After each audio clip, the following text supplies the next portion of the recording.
Alors, les grandes agences de cotation viennent de mettre en place des indicateurs de responsabilité environnementale.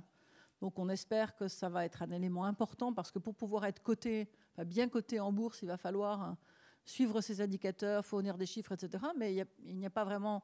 Ce sont les entreprises qui fournissent ces chiffres, mais il n'y a pas de contrôle réel derrière. Donc, c'est quand même un petit peu ambigu.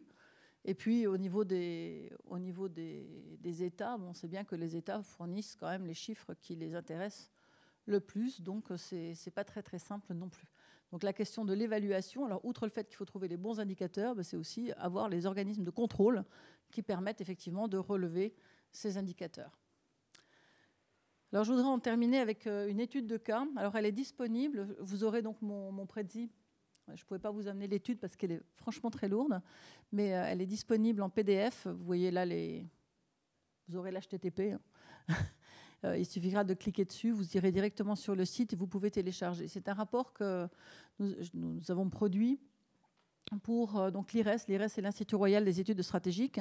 C'est l'organe de réflexion de Sa Majesté Mohamed VI, roi du Maroc, qui s'avère être un des dirigeants aujourd'hui particulièrement éclairés de la planète et qui, dès son avènement sur le trône, a décidé qu'il lui fallait un organe de réflexion prospective pour pouvoir comprendre les évolutions du monde. Et l'objectif réellement posé, enfin donné à cet institut, c'est de comprendre les mutations et de proposer des politiques publiques conformes à ces mutations et qui permettent au Maroc de ne pas être à la traîne du monde en cours, voire être devant. Et donc, pour préparer la COP22, il nous a demandé de travailler sur les enjeux planétaires de la biosphère. Et donc, c'est ce que nous avons fait. Chaque année, nous publions donc un rapport prospectif donc, qui obéit à la métaméthode que je viens de vous exposer. Donc, vous retrouvez ici les 3 temps. La première partie, c'est toujours sur comprendre. La deuxième partie, c'est toujours sur anticiper. La troisième, c'est toujours sur proposer. Et donc, nous l'avons déployé. Donc, il se trouve que la structure de ce rapport-là, c'était changement climatique en premier lieu, empreinte écologique en deuxième, et puis mettre en place une stratégie active d'anticipation et d'adaptation au changement climatique. Donc, à chaque fois, je vous ai mis en face les références donc, en matière de prospective. Si je prends par exemple... je vais peut-être passer ça directement. Voilà, je vais prendre plutôt le sommaire de la première partie. Et vous voyez que tout chapitre 1, c'était vraiment l'exposé de la problématique. De quoi parle-t-on quand on parle du changement climatique?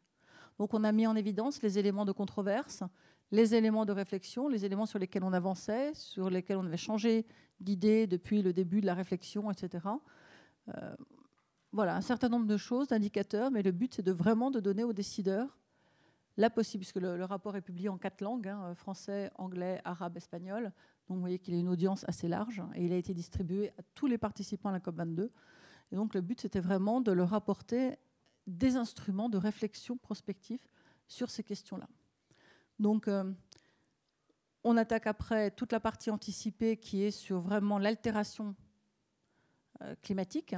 Et donc là, on est sur une perspective 2015-2050. Vous voyez qu'on a pris un laps de temps assez large où on avait encore des éléments et on les a contextualisés. Donc on avait une échelle mondiale, qui est l'échelle en général donnée par le GIEC, et puis on a fait des descentes d'échelle qui étaient au niveau qui était le plus intéressant pour le Maroc, donc l'Afrique, la Méditerranée et le Maroc.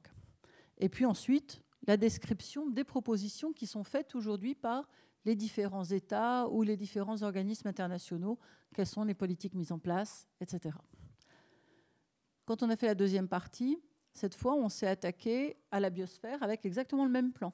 Essayer de comprendre de quoi parle-t-on quand on parle de dégradation de la biosphère, à quoi fait-on allusion. Donc les différents termes, on a un lexique, on essaie vraiment de faire comprendre aux gens.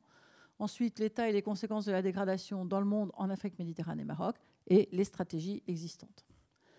Et la partie proposée, in fine, c'est-à-dire qu'on est revenu sur la proposition, c'est quelles sont maintenant nos propositions à la suite de cette étude-là, c'est-à-dire qu'ils soient différenciantes par rapport aux stratégies qui sont déjà mises en place. C'est cette partie opérationnelle de la prospective qui est extrêmement importante, qui est cette partie différenciante.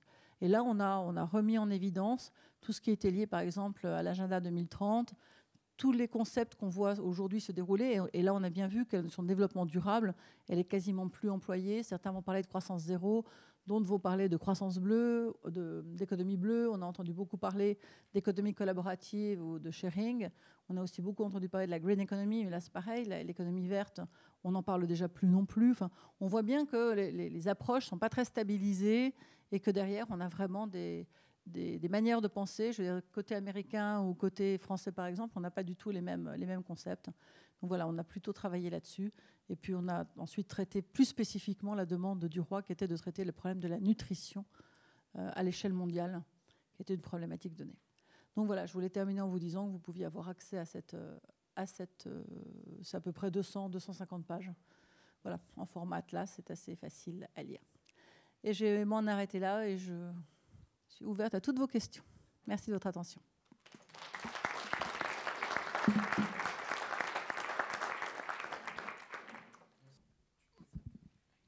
Et Bernard de Françu, Uni-la-Salle, Beauvais.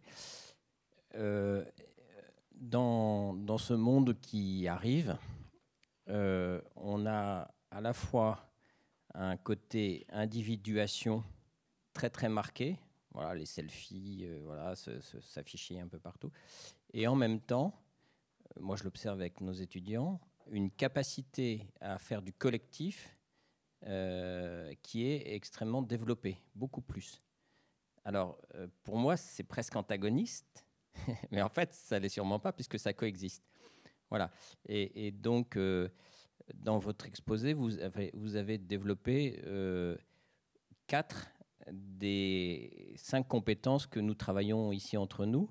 Donc, évidemment, la prospective, ça, c'était le chapeau, mais également le systémique, le changement et la partie responsabilité éthique. Et par contre, vous avez un peu moins développé la partie collectif, et du coup, j'aurais aimé que vous puissiez le faire maintenant.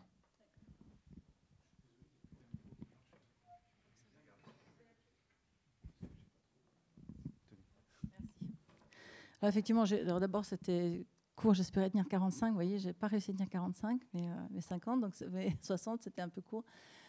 Le collectif. Ce qui est intéressant, c'est que dans la pensée de Berger, d'emblée, quand il aborde la prospective, il parle d'une intelligence systémique du monde. Et son intelligence est une intelligence collective. Et Berger va souvent utiliser... Alors moi, une fois encore, je fonctionne beaucoup par image avec mes étudiants, mais une image qui nous vient de la philosophie bouddhiste, qui sont les cinq aveugles et l'éléphant. Alors, je ne sais pas si ça parle à tout le monde. Non ? Ah, fantastique, hein, je vais pouvoir la raconter une nouvelle fois. Très bien. Vous êtes donc en fait, c'est la seule parabole qui a été reprise par les 3 religions du livre, alors qu'elle provenait d'une 4e religion. C'est quand même drôle. Bref, donc vous êtes en l'occurrence en Inde, dans un village où il y a 5 aveugles. On a mis les 5 aveugles dans la même case parce que pour des questions d'organisation, de gestion, c'est beaucoup plus facile. À un moment donné, les 5 aveugles entendent un grand bruit, des cris, etc. Bon. Alors ils attendent, la journée passe, puis finalement, au soir, il y a quelqu'un qui vient leur apporter leur repas. On dit, mais qu'est-ce qui s'est passé? On voudrait savoir, nous on est isolés, on voit rien, etc. Il dit, bah, écoutez, il y a un éléphant dans le village. On a capturé un éléphant. Ah bon, un éléphant? C'est quoi un éléphant? Oh, c'est un éléphant. Mais nous, on ne sait pas ce que c'est qu'un éléphant. Bon, on vous emmène. Alors, 5 aveugles se tiennent par la main, suivent leur guide, puis on les dispose autour de l'éléphant. Puis chacun, il reste, un aveugle ne bouge pas, qu'on ne le guide pas, donc il reste, puis il tâte. Chacun tâte un bout. Et ils reviennent dans la case, on les ramène pour qu'ils aient leur repas. Et là, il y en a un qui dit, ouais, bon, l'éléphant, on va pas en faire toute une histoire, hein, c'est jamais qu'une corde. Ah bon, une corde? Ah oui, moi je l'ai senti, hein, j'ai bien tâté. Au bout, il y avait encore d'ailleurs les brins de la corde qu'on a tressée. C'est une corde. L'autre qui dit, pas du tout. L'éléphant, c'est un éventail. Moi, je l'ai bien senti, hein, c'était long, c'était haut, puis chaque fois que ça bougeait, ça faisait du vent. Non, c'est un éventail. Mais absolument pas. L'éléphant, c'est une grosse colonne, parce que moi, j'ai essayé avec mes 2 bras, j'ai essayé de faire le tour, j'arrivais tout juste pas à le faire. Non, c'est une colonne, l'éléphant. Il y en a un autre qui dit, mais absolument pas. C'est un mur, et c'est un mur super confortable, peut-être qu'on va même construire des cases avec, parce que c'est un mur qui est tout chaud. Moi, je me suis appuyée contre et tout, et c'était bien, c'était confortable, c'était un grand mur tout chaud. Et puis, il y en a un dernier qui dit, mais pas du tout. C'est un serpent, l'éléphant. Moi, je l'ai senti, ça se tournicotait dans tous les sens. Puis j'ai tâté. Heureusement, il n'y avait pas de dents, hein, il n'y avait pas de crochet, rien. Mais j'ai bien senti, hein, c'était un serpent. Et les voilà qui commencent chacun à défendre leur vérité. Et le ton monte, le ton monte, le ton monte. jusqu'au moment où Bouddha, qui était évidemment à quelques pas de là, en train de méditer sous son arbre, est dérangé de sa méditation par ses cris et ses houspillages. Et il arrive un peu fâché quand même dans la case. Il dit, enfin, qu'est-ce que c'est que ce bazar? Pourquoi est-ce que vous me sortez de ma méditation? Et les aveugles expliquent le problème de l'éléphant. Et là, Bouddha leur dit, bien voilà, vous venez d'expérimenter la complexité de l'univers. Aucun être humain n'est à même de comprendre l'univers. Chacun de nous en perçoit une partie. Et il n'y a que par notre capacité à échanger et à décrire nos perceptions respectives et à accepter celles des autres que nous serons capables de mettre toutes nos perceptions ensemble comme un puzzle et de reconstituer l'image de l'univers. Et je trouve que c'est une très belle explication pour apprendre ce que c'est que le collectif. Alors, il se trouve que nos classes sont de plus en plus souvent mélangées. On a cette chance un peu à l'ISTIA d'avoir souvent des élèves maghrébins. Pendant un temps, on a eu quelques Chinois. Mais on en a toujours qui viennent un peu de mondes un peu exotiques. Et du coup, ça permet de les faire parler entre eux, de leur faire sortir leur représentation du monde, leur représentation du temps, par exemple.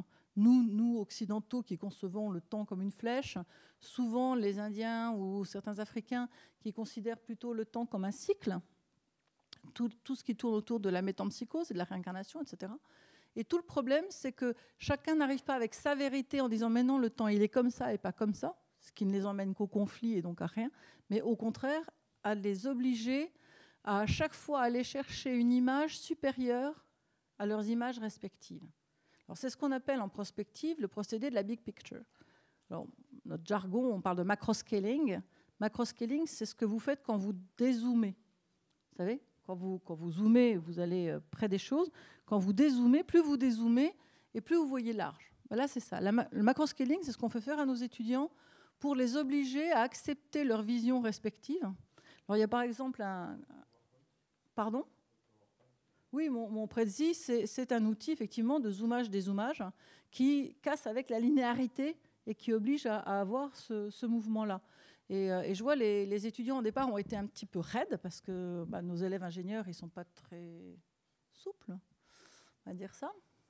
Et en fait, on les a progressivement acculturés à étendre un peu leur esprit et à comprendre que lorsqu'ils regardent, alors j'utilise toujours une bouteille. D'abord, parce qu'on a toujours une bouteille souvent sur soi. Mais parce que quand vous regardez une bouteille, d'abord une bouteille, c'est un système. D'accord ? C'est un système simple, mais c'est un système. Un contenant, un contenu, même si le contenu, c'est du vide. Mais il y a un contenu, il y a un contenant, et puis il y a un sous-système qui est aléatoire, qui est celui du bouchon. Et on décide que le bouchon fait partie du système en fonction de la définition première que vous avez du système. Si vous avez défini la bouteille comme étant un contenant qui contient quelque chose de manière hermétique, à ce moment-là, le bouchon en fait partie. Mais si vous avez oublié l'aspect hermétique, à ce moment-là, c'est terminé, ça n'en fait plus partie. Et donc, on va à chaque fois les faire travailler là-dessus et leur faire comprendre que chaque fois qu'ils disent quelque chose, ils disent en fait un des éléments de la bouteille. C'est comme s'ils regardaient, s'ils prenaient une photo, l'un de la bouteille où ils verraient que le bouchon, par exemple, un autre qui ne verrait que le cul de la bouteille, un autre ne verrait que l'étiquette, etc. Et en fait, on les fait dézoomer, on les fait travailler les ressemblances au lieu de travailler les différences. On leur fait travailler les ressemblances pour qu'à chaque fois, on remonte, donc ce fameux macroscaling, jusqu'au moment où on a une idée qui permette d'incorporer la totalité de la diversité. Et ce que vous posez est absolument essentiel, parce qu'aujourd'hui, tout le monde parle du collectif, mais personne ne sait comment s'y prendre. Et il y a un vrai travail à faire sur la notion de diversité.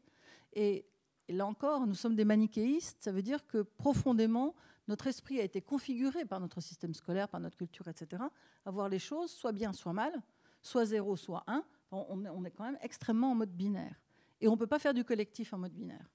Sinon, on fait gauche versus droite, ce qui emmène en général pas très loin.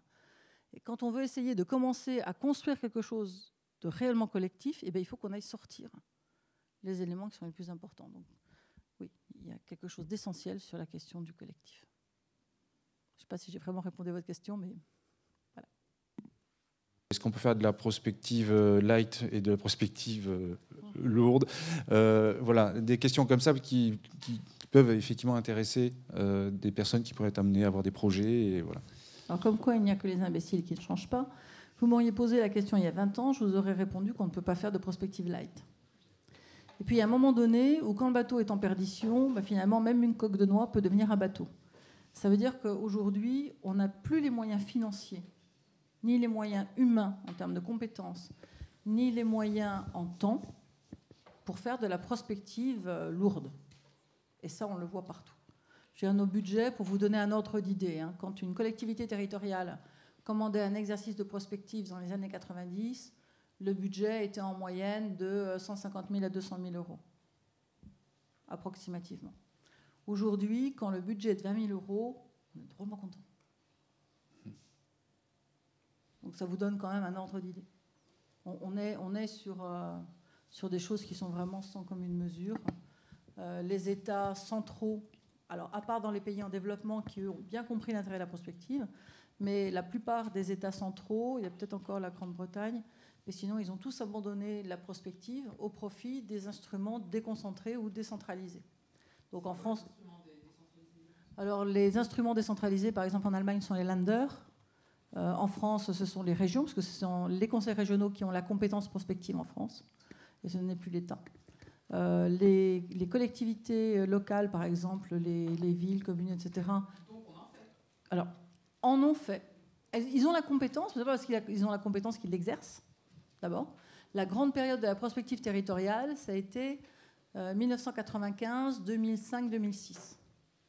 Où là, il y en avait partout. Vous aviez Objectif 2020 en Nord-Pas-de-Calais, vous avez eu Limousin 2007-2017 en Limousin, vous avez eu le Millénaire 3 à Lyon, enfin, partout. Et puis, quand on a commencé vraiment, quand s'est mis en place le deuxième volet de la décentralisation, alors là, c'était plus à la priorité, parce que d'un seul coup, il y avait d'énormes tâches qui tombaient, qui retombaient sur les territoires. Et aujourd'hui, on a assez peu. Franche-Comté vient de relancer un exercice de prospective territoriale, mais alors avec un recul en arrière. C'est-à-dire qu'on ne fait plus de participatif. On n'a plus le moyen de faire du participatif.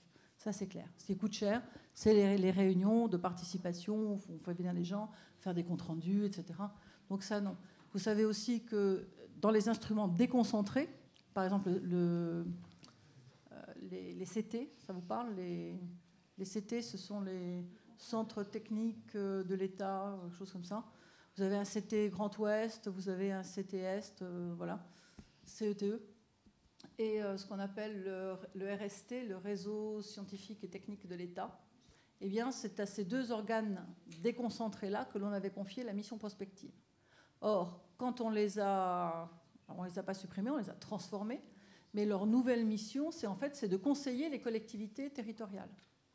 Donc, du coup, ils sont devenus, entre guillemets, consultants prospectifs des collectivités territoriales. Donc, eux-mêmes n'ont plus produit de prospective pour eux-mêmes, mais voilà, ils ont produit une espèce de prospective light.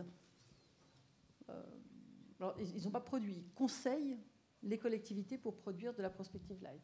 Mais du coup, les collectivités ne s'y retrouvent pas, quoi. Si c'est pour faire un SWOT, vous laissez tomber. Un SWOT, ce n'est pas de la prospective, c'est un non-sens. Vous voyez ? Donc, on est en train de voir en France, depuis 15 ans, une vraie dégradation du contenu même de la prospective parce que les moyens ne sont plus là, ni les compétences, pour faire de la prospective dite lourde. Donc, on fait de la light, mais... Vous avez tout à fait raison, parce que c'est comme ça qu'on l'a dans le métier. On a créé récemment la Société française de prospective, dont l'objectif, c'était justement de redévelopper des formations à la prospective et de resensibiliser l'État.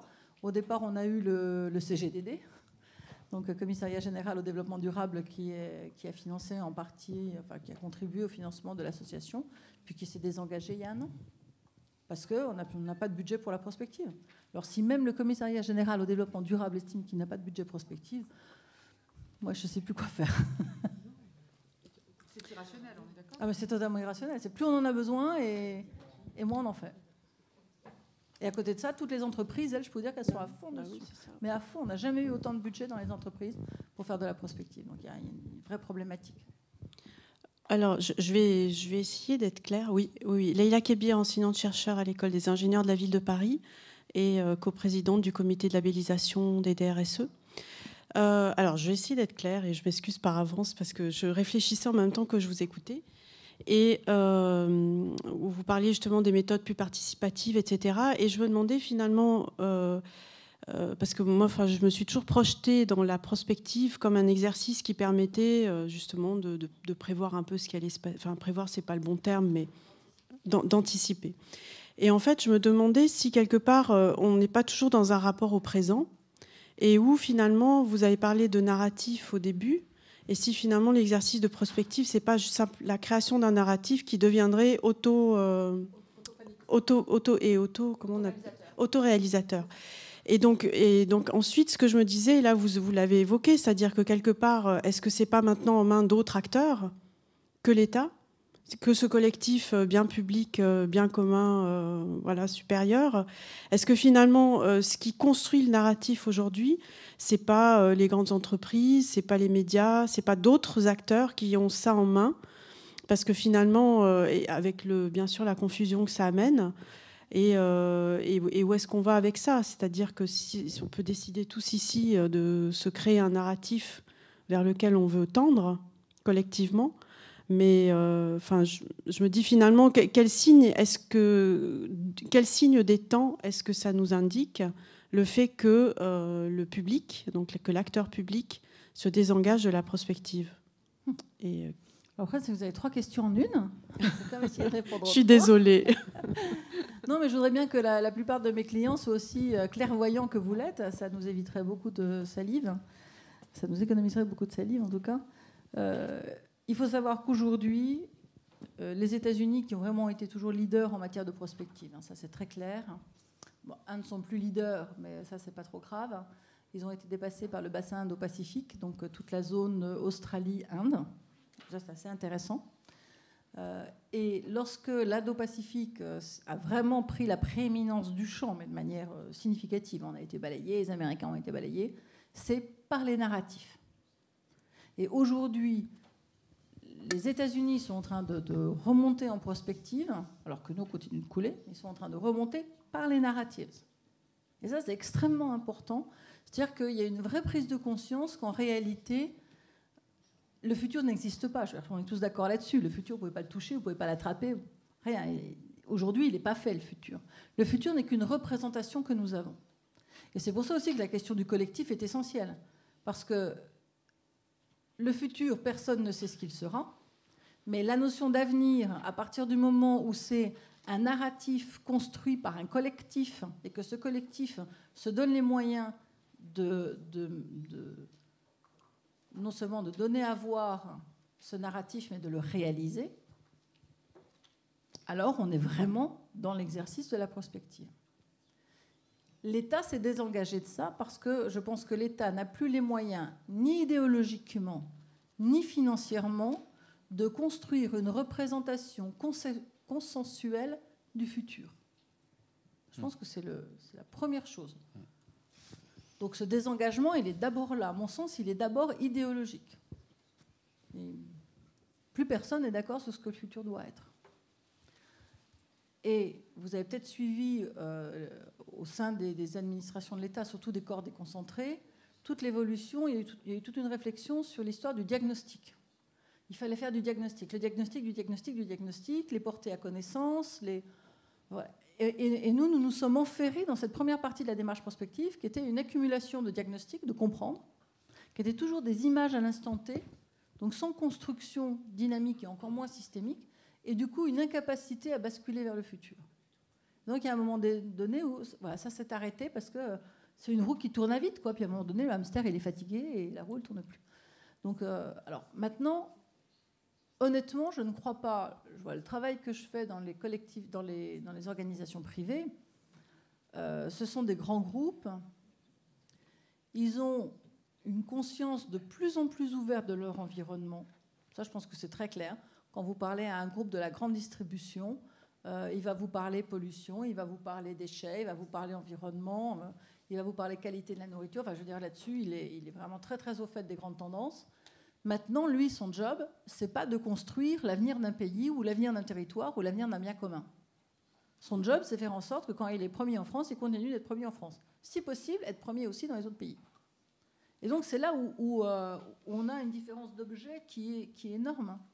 C'est qu'un groupe privé, aussi bienveillant soit-il, et aussi, entre guillemets, riche soit-il, ne peut pas prétendre construire l'avenir collectif ou l'avenir d'un collectif autre que ce qu'il est lui-même en tant que corps social d'une organisation. Mais il ne peut pas aller au-delà, il ne peut pas représenter ce bien commun que l'État, normalement, seul peut porter. Et enfin, là, j'y vois, moi, une vraie problématique. C'est pour ça que je travaille plutôt à l'étranger. Et à l'étranger, ça va, je suis rassurée parce qu'il y a beaucoup d'États qui portent une parole prospective, alors notamment en Afrique. Il y a le Bénin, il y a de plus en plus de ministères de la prospective qui existent et qui sont créés depuis une dizaine d'années. Et je trouve que c'est un bain de jouvence. Tout à l'heure, vous avez, il me semble, je te passe la parole après, décrit qu'il y avait aussi quand même une rupture des frontières entre différents corps privés, publics d'ailleurs. Voilà. Est-ce que, donc ça c'est aussi un espoir relativement à ce que vient de décrire Leïla, c'est que justement les frontières ou les organisations se recomposent pour retrouver du commun qui est peut-être plus l'État, qui le porte, mais autre chose. Et est-ce que c'est ça une tendance ou quelque chose de cet ordre-là? Non, pas aujourd'hui, pas encore. Pas encore. Pas encore. Alors oui, on peut dire que les Nations Unies recréent du commun. Ça, c'est évident, et on l'a vu à travers les objectifs du Millennials. On peut espérer que le nouveau, qui est 2030, développement durable, soit à nouveau un projet de bien commun. Donc là, au niveau des organisations internationales, je pense que oui. Au niveau des NGO, ONG, merci. Au niveau des ONG, c'est pareil. Là, je pense qu'il y a une vraie fabrique de biens communs. Après, au niveau des entreprises du secteur vraiment privé, concurrentiel, non, c'est pas leur objectif, aussi sympathique soit-il. C'est pas leur but, ils sont pas là pour ça.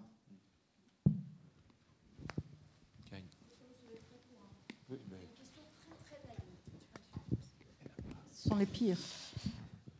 Oui, peut-être. Est-ce que la prospective, c'est pas finalement de la stratégie? Ou est-ce que maintenant, pour faire de la stratégie, qui est le terme que moi j'entends beaucoup en prospective, pour faire de la stratégie, on ne doit pas, comme vous l'avez dit, avoir un cap, là, comprendre, anticiper et proposer. Enfin, pour moi, c'est la même chose ou je ne sais pas.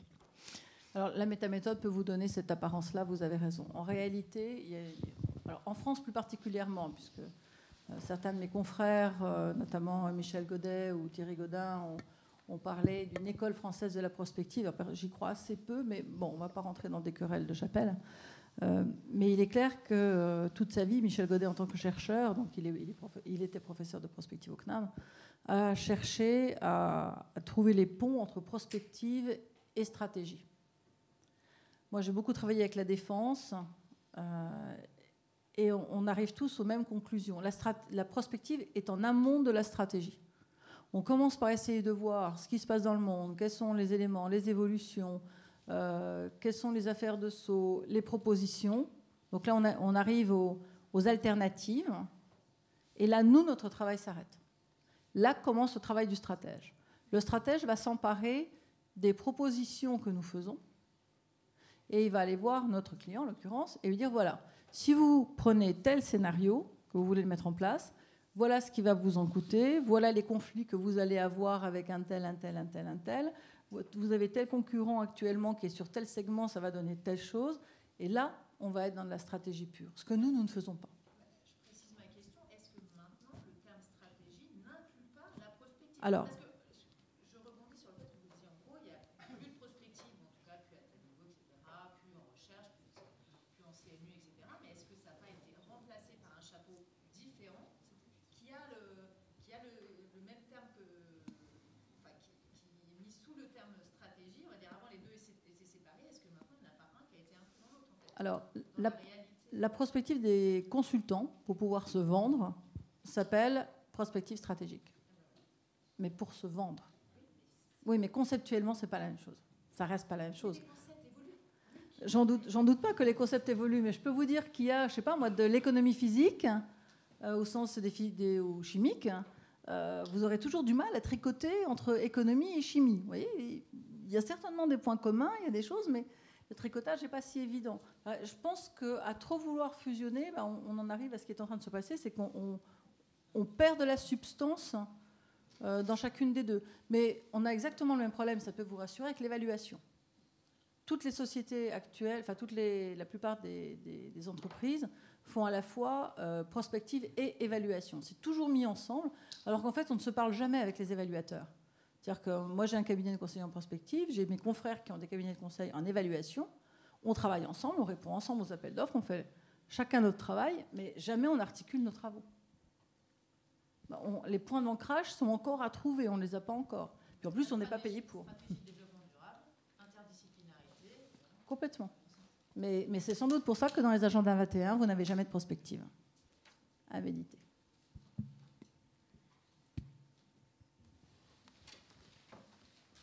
D'autres questions? On a encore du temps, hein? Vous avez largement le temps de poser toutes les questions que vous voulez. Les plus naïfs soient-elles. Et d'ailleurs, souvent, elles ne le sont pas quand on dit ça. Et... Ah non, pas du tout naïve.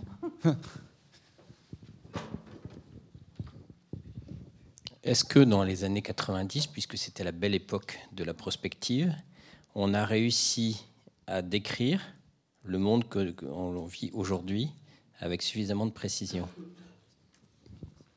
Alors ça, c'est pas que je botte en touche, mais je ne peux pas vous répondre dans la mesure où moi, ma spécialité est la prospective normative. J'ai rarement fait de la prospective exploratoire, un petit peu plus maintenant, parce que la demande se concentre maintenant là-dessus. Donc si on veut survivre, il faut répondre à la demande. Mais dans les années 90, on a fait exclusivement de la prospective normative. C'est-à-dire que les gens avaient une idée assez claire de là où ils allaient, jusqu'en 2002. 2002 a été un choc, une rupture, pour de multiples raisons. Mais jusqu'en 2002, c'était assez clair. Il y avait eu on commençait à comprendre que la crise allait être répétée, qu'on n'allait pas en sortir pour revenir au plein emploi. Je pense que ce qui a vraiment caractérisé les années 90, c'était ça. Jusqu'à 95-96, on entendait encore parler de rétrotopie, c'est-à-dire d'idée de revenir au plein emploi, aux 30 glorieuses, à des moments où tout se passerait bien, etc. À partir de 2002, enfin à partir de 95-96, là on commence à comprendre qu'on va aller de crise en crise. Il va y avoir des moments qui vont être des moments de croissance, puis on va aller dans des crises, puis des croissances, puis de la crise. Donc ça déjà, ça change beaucoup les états d'esprit. Et on commence à se dire, finalement, c'est dans ce monde-là, qui est un monde relativement mobile, qu'il va falloir construire nos projets de territoire. Et les collectivités, notamment, se lancent à corps perdu dans les projets de territoire, d'abord parce que c'est la conséquence aussi de la décentralisation, mais aussi parce que désormais, elles ont compris que le monde autour d'eux a changé, que les fondamentaux sur lesquels, jusqu'à présent, ils avaient fondé leur politique publique ne tenaient plus et qu'il fallait reconstruire. Et que la reconstruction, ce n'était plus désormais le fait d'une autorité centrale, mais le fait d'un ensemble, d'un collectif d'individus, ce qu'on a appelé les acteurs locaux concernés, donc aussi bien privés, publics, sphères marchandes, non marchandes, qui ensemble décidaient d'un projet de territoire et ensemble le mettaient en œuvre.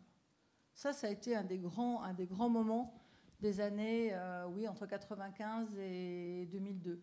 C'est-à-dire là où on a, par exemple, au moment où Barre a créé les conseils de développement, qui était cette expression-là. C'était comment je fais en sorte que la société civile vienne donner son avis sur des politiques publiques, vienne éclairer la décision publique du regard de la connaissance directe qu'avaient des vrais gens qui venaient siéger dans les conseils de développement avant qu'ils ne deviennent les Césaires. Donc, je pense qu'il n'y a pas un prospectiviste qui vous dira, je ne pense pas, c'est une certitude, que on ne fournit jamais une vision du monde. Enfin, nous ne sommes pas des prévisionnistes. Nous, notre job, c'est de fournir des alternatives en termes de vision. C'est-à-dire dire, voilà, vous croyez par exemple qu'il va se passer ça, ben oui, ça peut se passer, mais il peut aussi se passer ça, et aussi ça, et aussi ça. C'est ça, notre job. C'est pas de dire, voilà, 95%, il va se passer ça. De toute façon, on n'en sait rien. Et très honnêtement, je connais personne qui soit capable de vous le dire. Donc non, comme on n'a pas vu la réunification des deux Allemagnes, entre guillemets, maintenant il y a plein d'écrits qui ont eu lieu sur la réunification des deux Allemagnes. Là où il y a une vraie interrogation derrière votre question, c'est pourquoi le pouvoir politique est à ce point sourd, voilà, sourd, aveugle et muet, mais surtout sourd, je crois, à tout ce qui est alternative. Parce que à l'époque où j'ai terminé Sciences Po en 82, et à l'époque, je veux dire, j'étais à Strasbourg, et tout le monde disait c'était la réunification des deux Allemagnes est imminente. Enfin, c'était quelque chose qui était vraiment ressenti. Les Alsaciens s'étaient remis à parler alsacien alors qu'ils ne le parlaient plus depuis un moment. Il y avait un grand professeur dont je ne me souviens plus le nom, je crois qu'il devait s'appeler Ionescu, qui vraiment n'arrêtait pas de donner des conférences partout sur la question. Il y avait Dreyfus qui, pareil, n'arrêtait pas de parler de la réunification des deux Allemagnes. Et quand c'est arrivé en 89, tout le monde a eu l'air de tomber des nues. « Oh mon Dieu, tiens, bizarre, les deux Allemagnes, personne ne l'avait dit. » Mais si, tellement de gens l'avaient dit. Et, je sais pas, il y a une espèce de surdité à des ruptures. Je pense que c'est une surdité aux ruptures.